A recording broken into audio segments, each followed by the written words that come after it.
GSM модулыг хэрхэн суулгах, хэрхэн тохиргох талаар заавар зөвлөгөө өгье. За GSM модул маань хайрцагын дотроо за урьдчилгаа. За үндсэн GSM модул маань за нэмэлтээр спикер. За дижиталийн залгуур антен гэсэн багцаас хүртнэ. За би энэ дээр нь шууд спикерийн коннекторын портон дээр нь олбцсон байна. За энэний баруун талаас нэг дахь болон хоёр дахь нь болохоор спикерийн нэмэх хасах оролтын порт байгаа. Зүүн талаас нэмэх нэг хоёр дахь нь болохоор одоо үндсэн сигнал хүлээн авах одоо normal open эсвэл normal close байлаар сонгож болох за сигнал хүлээн авах порт байгаа.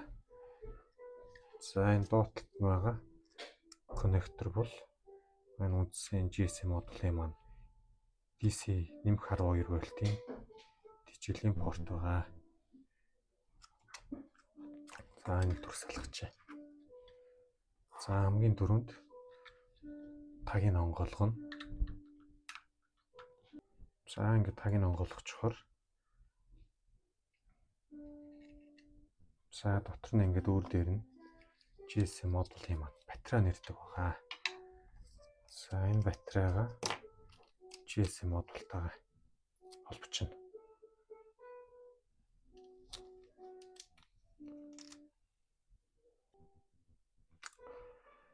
За ингээд коннектороор нь GSM модултайгаа батарейг нь холбочлоо. Энэ дээр нэг юм тайлбарлахгүй болохгүй. За энэ улаан свичэн дээр болохоор сайн харах юм бол 1 болон 2 гэсэн свич байна. Эндээс энэ дээр нэг нь болохоор батарейных, хоёр дахь нь болохоор программын свич. Нэгийг on барилд оруулахад батарейгаар тэжээгдэнэ гэсэн үг. Тогн залгасан үед батарей дүр салаад буцаад одоо цахилгаан буюу тог ирсэн үед батарейгаараа одоо тог салсан үед батарейгаараа ажиллаад тогтой үед батарей залаад тогоор ажиллана гэсэн 12 вольтын дижиталэр. За эндээс хоёр дахь свич буюу программын свичийг on барилд оруулаад эхний ээлжинд нэг свичийг off барилд оруулчихна. За энийг буцаагаад таглалчихна. За таглахын тулд ингэ дээр нь тавиад за эндээс нь тагийг ингээд хийчихнэ гэсэн үг. За ингээд батарейга дотор нь хийчлээ. Одоо тагийг тахилцгаая.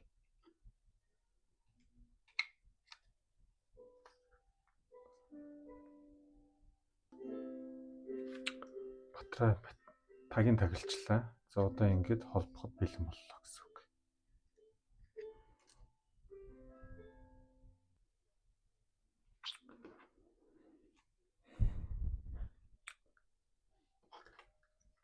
За DC 12 вольт буюу дижиталийн оролтыг би энэ 12 вольтын адаптер залгаад холбоход бэлэн болгочлоо. Энийг залгаж. За энийг залгаад одоо спикерээ залгаж. За одоо би антенна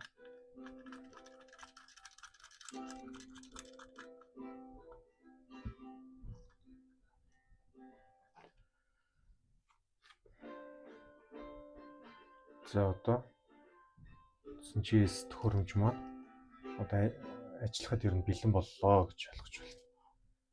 За энд нь болохоор SIM-ийн оролт байгаа. SIM-ийн оролтыг ихтэй SIM-ийнхээ ялцтай талыг дээш нь харуулад завсраар нь хийгээд сайн түлхээд өгнө.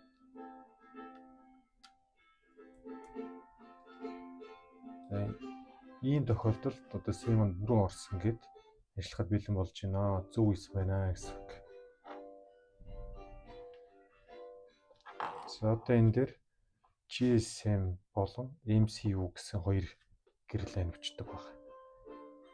За GSM нь болохоор GSM-ийн гэрэл нь симээ хийчихэд тэжээлийн өгсөний дараа за 1 секундын зайтай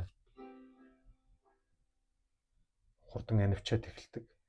За энэ нь болохоор нэг 5-аас 10 секундын дотор одоо үндсэн ажлын горимдоо ороод 2 секунд нь нэг зайд анивчаад эхэлнэ.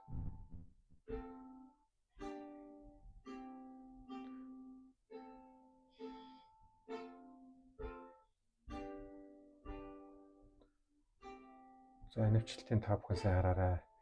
Ийм байвал яг ажлын горимдоо орсон байна гэсэн үг.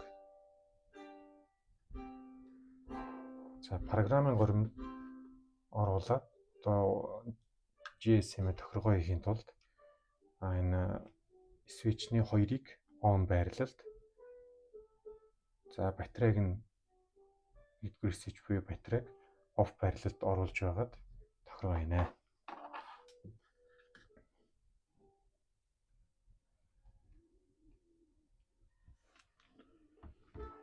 За одоо дараагийн үйлдэл хийе. За дараагийн үйлдэл юу вэ гэхээр GSM-д дугаар хадгалах буюу сануулгах мөн GSM-ийн тохиргоог хийх. За ингийн тулд за би өмнөх хийж үзчихсэн мессежнээс шууд хуулж аваад тохиргоог хийгээ явчих. За эндээс хамгийн түрүүнд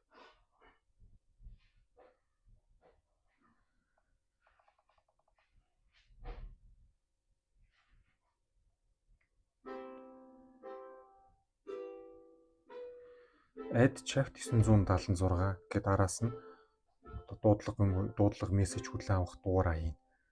За би энэ дэр нэг дугаар оруулчих. Хоёр дугаар хийн гэвэл энийхээ араас chat аваад дахиад 976 тэд гэсэн дугаарыг хийгээд одоо энэ хийсэн сим рүүгээ одоо би энэ чинээ сим хийцэн байна. За энд болохоор би ийм дугаар хийцэн байна. 85 25 39 67 гэсэн дугаарыг энэ GSM модул руу хийцэн байна. За би энэ модулаа бол энэ дугаараа болохоор цуслан security alarm гэдээ хадгалсан байна. За би энэ дугаар руугаа одоо би өөрийн дуудлага хүлээн авах, мессеж хүлээн авах дугаараа би өөрийнхөө дугаарыг хийгээд илгээчлээ. За энэ дугаараас маань над руу телефон окей буюу одоо миний хийсэн дугаарыг хүлээж авлаа, баталгаажууллаа гэсэн хэрэг ирж байна. За би энэний дараа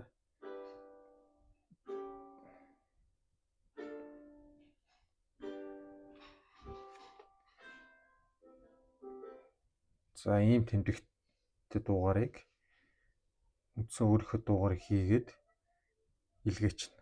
Хоёр дугаар бол энэний араас чагт гээд дараагийнхаа одоо дараагийн хүлээж авах дуудлага хүлээж авах мессеж хүлээж авах дугаараа хийчихнэ. Тэгээ илгээчихнэ.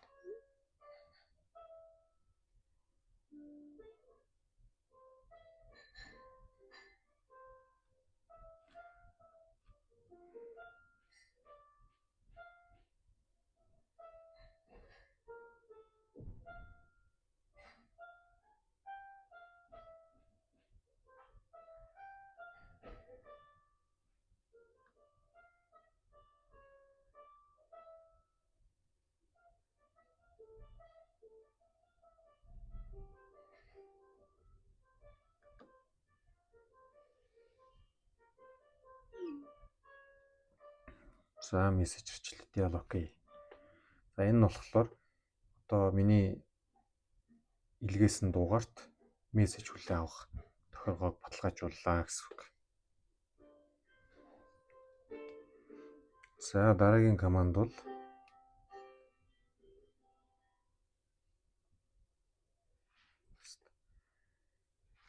хувь чагт M3 гэсэн команд. За би энэ командыг илгээч. За M3 гэсэн команд. За энэ маань болохоор энэ гарын авлага дээр дараалалаар нь командуудын тайлбарлаа бичсэн байгаа. M3 гэдэг нь болохоор одоо тухайн дугаартай дуудлага болон мессежийг зэрэг хүлээж авна гэсэн команд. За энэ хариу ирж байгаа мессеж нь SMS and phone calling report гэдэг. За окей. За одоо би дараагийн command message хэлье. За одоо NO буюу normal open гэсэн командыг хэлгээч. Normal open гэдэг нь за энэ GSM модуль маань яг хэвийн горимда normal open буюу нээлттэй горимд гэсэн үг. За input set to normal open. За баталгаажчлаа. За одоо би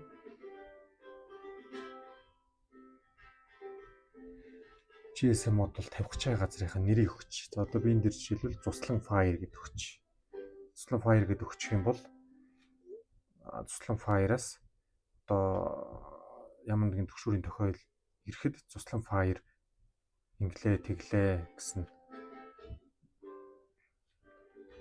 төгшүүр байна. За ингээд Zuslan Fire окей гэдээ хадгалаад авчиж байгаа. За одоо энийг би идэвхжүүлнэ. Arm буюу идэвхжүүлэх команд нь add checked arm1. За илгээч. Идэхгүй болохын тулд add checked arm 0 гэдэг өгчнө гэсэн үг. Илгээч гэсэн үг. Тэгэхээр disarm буюу одоо хамгаалтанд унтарлаа гэсэн үг. За arm-д окей боллоо. За ингээд энэ үндсэн тохирол маань ингээд бол бэлэн болчихлоо.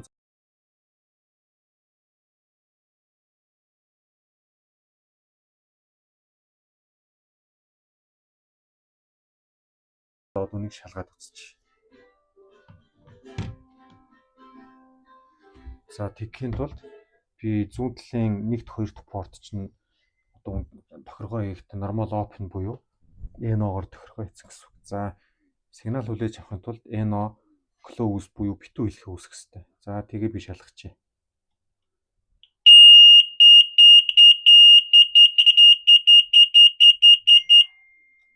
За мессеж маань ирж байна. За дуудлага ирж байна. Zuslан security alarm гэдэг дуудлага маань ирж байна. За энэ дуудлагыг авахгүй бол танд дахин дуудлага ирээд байна гэсэн үг. Дуудлага яаж судлах вэ гэхлээр зүгээр авчна гэсэн үг. Аваад өөрөө тасарчна. За ингэ тасарчлаа. За энэ дээр харж ивэл Zuslан Fire гэдэг одоо төгшүүрийн тохиолч нь мессеж хэлбэрээр ирчихэж байгаа гэсэн үг. За одоо энэний дараа all гэсэн мессеж ирэх ёстой. За ирчлээ. All гэсэн мессеж ирсэн тохиолдолд энэ GSM модуль маань үндсэн ажлын горимдоо хэвийн ажлын горимдоо орно гэсэн үг. All гэсэн мессеж ирэхгүй тохиолдолд та гар утснаасаа энэ GSM модуль руугаа одоо ямар нэгэн байдлаар одоо төгшүүр хамгаалтын гурмаа асаах уу, унтраах уу, энэ GSM модулаар reset хийх үү, хийхгүй юу гэсэн команд чи огт хүлээж авдаггүй байгаа шүү. Тэрийг анхаарах хэрэгтэй шүү. За ингээд үндсэн GSM модуль маань ингээд бэлэн болчлоо гэсэн үг. Одоо эндээсээ батарейны switch буюу 1-р switch-ийг on байралд оруулж болно. Гэхдээ энийг тухайн төхөөрөмжтэй холбосныхаа дараа гэж болно. За ингээд сайн анзаарах юм бол MCU гэсэн гэрэл нь болохоор яг мессеж одоо би энэ модуль руугаа мессеж одоо командын мессеж илгээхэд хариу мессеж ирэх үед энэ MCU гэсэн гэрэл чинь яг мессеж ирэхдээ давхцсан ингээд хурдтай ханивчдаг байгаа. Тэрүүр нь яг зүгээр команд чинь болж гэнэ үү болохгүй нь гэдгийг бас харж боломжтой шүү. За ингээд анхаарал тавьсан баярлалаа.